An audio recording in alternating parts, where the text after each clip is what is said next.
Bonjour tout le monde, ce 19 janvier, j'étais invité de France Info pour la matinale avec deux grands sujets. D'abord, la question du cessez-le-feu en Palestine et puis, deuxièmement, le non-vote de la censure par une partie du Parti socialiste sous l'impulsion de François Hollande. Voilà les deux sujets dont j'ai parlé dans cette vidéo. Je vous laisse la regarder et je vous invite comme toujours à vous abonner à ma chaîne en n'oubliant pas de cliquer sur la petite cloche si cette vidéo vous plaît. Bonjour et bienvenue. Bonjour. Vous êtes député de la France Insoumise de l'Essonne. Il y a ce cessez-le-feu qui devait entrer en vigueur ce matin à 7h30 entre donc le Hamas et Israël. Il est retardé pour des raisons techniques, dit le Hamas.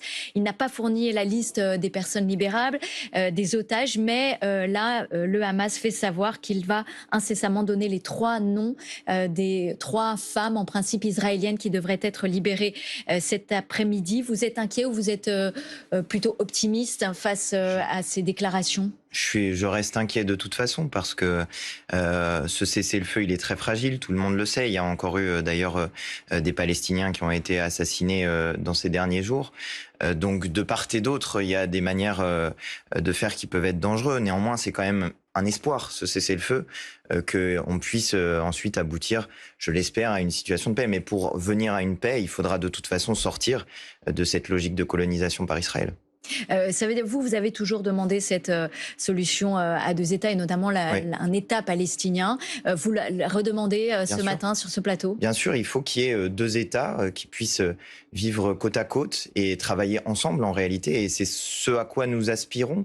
Je pense que c'est aussi ce à quoi aspirent les Palestiniens. Ils se battent depuis des années pour avoir cet État palestinien et c'est ce que dit le droit international. Je crois qu'il est temps qu'on en revienne au droit international sur ce sujet. Alors Emmanuel Macron partage cette idée, mais il disait que c'était pas le moment. Vous dites aujourd'hui, là, alors que la trêve devrait entrer en vigueur, c'est le bon moment ? C'est le bon moment et en réalité, ça aurait dû être fait avant. Mais sur ce dossier-là, M. Macron a dit tout et son contraire, puisque si on veut bien s'en souvenir, au tout début, après l'attaque du 7 octobre, M. Macron disait qu'il fallait faire une coalition internationale contre le terrorisme, comme on a fait contre Daesh, ce qui est une méconnaissance de la situation et une méconnaissance particulièrement du pouvoir en place en Israël, qui est un pouvoir d'extrême droite, il était évident que M. Netanyahou allait réagir d'une manière brutale, violente, et on l'a vu dans la bande de Gaza, avec la mort de plus de 46 000 Palestiniens officiellement.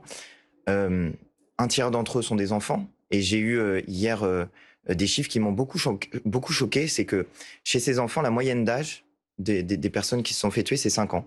C'est-à-dire qu'essentiellement, ce sont des très très petits enfants qui se sont fait tuer. Je pense que ce conflit, il touche à notre humanité. Il faudra faire toute la lumière sur... Bien sûr qu'il faut faire la lumière. Et ce conflit touche à notre humanité parce qu'il y a beaucoup de gens, dans beaucoup d'endroits, qui ont essayé de créer des oppositions, de dire que finalement une vie vaudrait plus qu'une autre.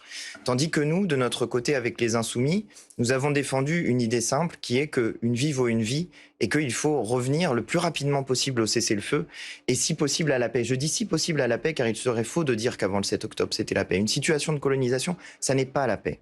Et nous, ce que nous disons depuis le début, c'est qu'il faut écouter le droit international et aboutir le plus rapidement possible à cesser-le-feu, parce que ça veut dire, je vous l'ai dit, des enfants qui se font tuer. Et les enfants n'ont aucune responsabilité dans un conflit. On ne peut pas dire que des enfants de 2 ans ou de 1 an sont responsables, ni les enfants qui se font tuer en Palestine, ni ce petit bébé qui a été pris en otage. Tout ça, en fait, parle de notre humanité. Et nous, ce que nous avons essayé de défendre, justement, c'est une idée de cette humanité-là, avec un cessez-le-feu et avec, si possible, un retour à la paix. Mais je dis retour à la paix, mais en réalité, cette région n'a jamais été en paix. Retour en France à présent avec les socialistes qui n'ont pas censuré le gouvernement cette semaine de François Bayrou après le discours de politique générale. 8 députés socialistes seulement ont censuré. Est-ce que le PS, enfin le groupe PS, fait toujours partie de l'alliance avec le NFP ? Ils se sont mis à l'écart du nouveau Front populaire de fait, mais je constate quand même qu'à l'intérieur du nouveau Front populaire, on a donc les Insoumis, les communistes, les écologistes et 8 socialistes qui ont voté cette motion de censure. Et d'ailleurs, je trouve très courageux les 8 socialistes qui ont voté cette motion de censure parce qu'ils ont été fidèles à leurs électeurs plutôt qu'à une logique de groupe. Moi, je pense que ça a été la bonne démarche. Et par ailleurs, je ne comprends pas bien ce à quoi espèrent aboutir les socialistes. Parce que les mêmes causes vont produire les mêmes effets. Nous avons dans ce gouvernement M. Retailleau et M. Darmanin. M. Darmanin à la justice qui disait il y a quelque temps que le problème de la police, c'est la justice en manifestant avec Alliance. C'est quand même un peu spécial, vous en conviendrez. Je ne comprends pas que les socialistes ne censurent pas La ce démarche, on gouvernement. la comprend. On voit une grande interview de François Hollande ce matin dans la Tribune dimanche. Il dit que le PS est le pôle central de l'Assemblée nationale et qu'ils ont la clé jusqu'en 2027. Alors, est-ce que c'est eux finalement qui actent la rupture, puisqu'on a l'impression qu'ils détiennent les clés et qu'ils vont continuer à les détenir et à conclure peut-être des accords avec le gouvernement? Je trouve ça très intéressant parce que si on regarde bien ce que dit François Hollande, il dit nous avons les clés pour 2027. Donc il est en train de parler Jusqu'en 2027. Voilà, jusqu'en 2027. Il est en train de parler d'un objectif qui est une élection présidentielle. Pardon, mais les Français, ils s'en fichent à peu près maintenant de savoir l'élection présidentielle, qui sera le candidat du Parti socialiste. Ça n'est pas le sujet à l'heure actuelle des Français. Ce qu'ils veulent, c'est qu'on ait des résultats concrets, d'abord sur les questions budgétaires, sur la question de la retraite. Et puis je pense que les Français, quand ils voient quelqu'un comme Manuel Valls au gouvernement, ça les agace un petit peu, parce que Manuel Valls, c'est une girouette, c'est un menteur, c'est quelqu'un qui est allé à Barcelone pour essayer de se faire élire. Il a dit, moi, la vie politique française, c'est fini pour moi. Une fois qu'il a perdu, il est revenu dans l'autre sens. Ensuite, il a essayé de gratter pour avoir un poste. Mais qu'est-ce qu'il fait là, François Hollande, avec cette interview, en fait, selon vous? Justement, il est en train de dire que les raisons pour lesquelles le PS n'a pas voté la censure, ce sont des raisons politiciennes. Voilà, il fait une interview pour nous dire, ah bah voilà, le Parti socialiste a les clés pour 2027. Je sais pas bien où il pense qu'il a des clés, ou alors pour ouvrir quelle porte, j'ai pas bien compris exactement. Mais en réalité, ils se sont isolés à l'intérieur du nouveau Front Lui, ce qu'il dit, c'est qu'il veut, à la rigueur, conclure un accord sur le budget. Avec le gouvernement. C'est ce qu'on comprend. Donc il veut co-gouverner. Donc ça veut dire qu'ils veulent encore faire céder le gouvernement sur un certain nombre de points, en plus de ce qu'ils ont déjà obtenu. On est d'accord que compte tenu de cette position-là, ça veut dire que François Hollande souhaite co-gouverner avec M. Macron. Mais en même temps, c'est pas très étonnant, si on veut bien réfléchir, puisque il y a 10 ans, François Hollande était président, en 2015, François Hollande était président de la République, Manuel Valls était Premier ministre, et Emmanuel Macron était ministre de l'économie. Et puis 10 ans plus tard, voici Emmanuel Macron qui est président de la République, Manuel Valls ministre et François Hollande député. Donc d'une certaine manière, on a l'impression que c'est le même tiercé, mais que c'est simplement l'ordre qui a changé. Dans le désordre. Je pense que cette manière de faire de la politique, cette manière politicienne d'envisager les choses, elle saoule les Français, pour dire les choses de manière très crue et très concrète. Les Français, ils ont besoin de quoi? Ils ont besoin d'augmentation de leur pouvoir d'achat et qu'on trouve des solutions sur la question de la retraite. Nous, sur la retraite, on a fait plein de propositions. Mais là, il y en a quelques-unes. Qui avance, qui propose, comme le dit Olivier Mais ils Faure. n'obtiennent rien. Là, il y a une réouverture des négociations sur les retraites. Il n'y a plus de tabou sur les 64 ans. C'est pas vrai. Et puis, il y a un certain nombre d'avancées sur les suppressions de postes dans l'éducation nationale, des remboursements de médicaments, de consultations. Tout ça, ce sont les 3 jours de carence dans la fonction publique. Ce sont des avancées obtenues par le PS. Mais non, parce que précisément, tout ça doit passer par le budget. Et dans le budget, il y aura plein de choses qui sont inacceptables pour des gens de gauche. Donc, quand ce gouvernement dit qu'il veut faire 15 milliards d'euros d'économies supplémentaires par rapport à ce que disait M. Barnier, enfin, on rêve, je veux dire, les socialistes, ils ont censuré M. Barnier en décembre pour des raisons budgétaires, et là, maintenant, on propose un budget qui est encore pire, encore moins de gauche, pour dire les choses de manière très simple, et donc, là, ils vont pas le censurer. Tout ça n'a pas de sens, tout ça est incompréhensible, et on est en train de perdre du temps, parce que M. Bayrou n'apporte pas de stabilité. La prochaine fois qu'il va venir avec un budget, le plus probable est qu'il se fasse censurer, et que les socialistes se drapent dans une forme. C'est pas ce que semble dire le Parti socialiste. Alors, vous avez besoin des socialistes et du Rassemblement national pour pouvoir faire tomber le gouvernement. S'ils ne censurent pas la prochaine fois, alors là, ça voudra dire qu'ils sont entrés dans une logique de co-gouvernement qui est totale. Mais vous savez, et là, ça veut dire que ce sera définitivement fini avec le NFP? Mais non, mais en fait, c'est fini avec la partie des socialistes qui n'a pas voté la censure. C'est déjà fini pour vous.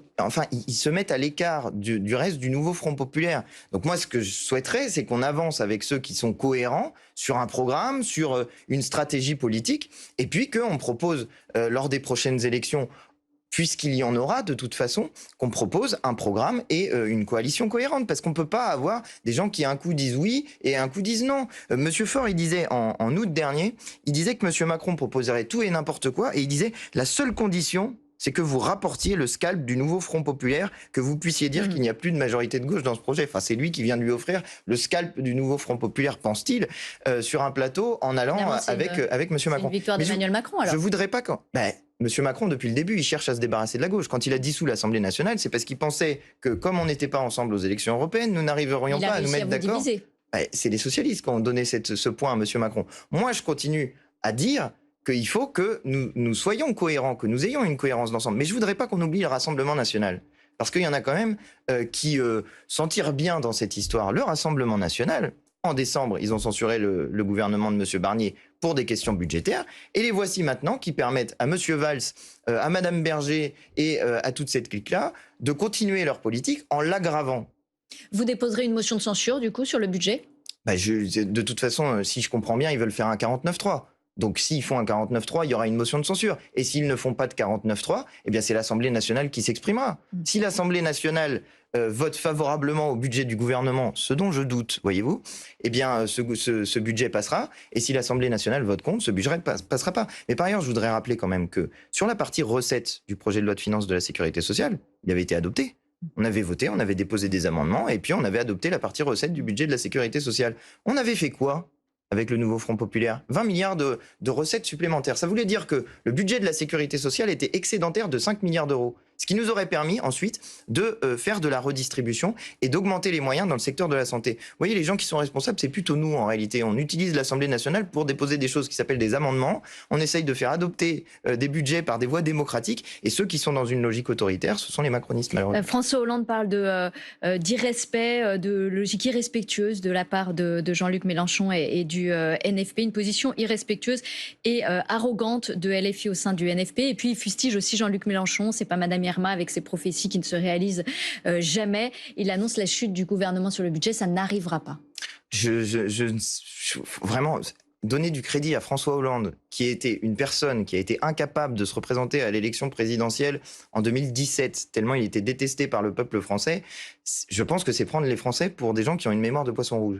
Parce que vraiment, ce monsieur a réussi à rentrer par la porte du NFP en se faisant désigner comme candidat socialiste en Corrèze. Sauf que le nouveau Front populaire et la NUPES, avant qu'il l'a précédé, c'était une logique précisément de rupture avec le hollandisme. C'est une rupture avec ce qui a été fait. Donc il n'aurait jamais dû être dans cette alliance ? C'est-à-dire les socialistes... Il n'a pas sa place, les François socialistes, Hollande. mais non, mais enfin François Hollande... Mais regardez, à l'Assemblée nationale, chaque fois qu'il y a des débats, les gens nous disent « Ah, mais oui, mais ça c'est la politique de François Hollande. Regardez, le nouveau Front populaire, c'est de votre faute. » Mais pardon, mais moi j'ai rien à voir avec M. Hollande. Moi j'ai combattu M. Hollande. Moi quand M. Hollande était président de la République, c'est la première fois que j'ai pris des gaz lacrymogènes dans la rue parce que son ministre, M. Valls, nous envoyait des lacrymos sur la loi El Khomri, si on veut s'en souvenir. Moi j'ai toujours combattu M. Hollande. Merci. Je ne le considère pas comme faisant partie directement d'une famille politique qui propose le partage de la richesse. Voilà. Merci Antoine Léaumont d'avoir été avec nous. Voilà, c'est la fin de cette vidéo. J'espère que ce que j'ai dit vous a plu. Si c'est le cas, je vous invite à vous abonner à ma chaîne en n'oubliant pas de cliquer sur la petite cloche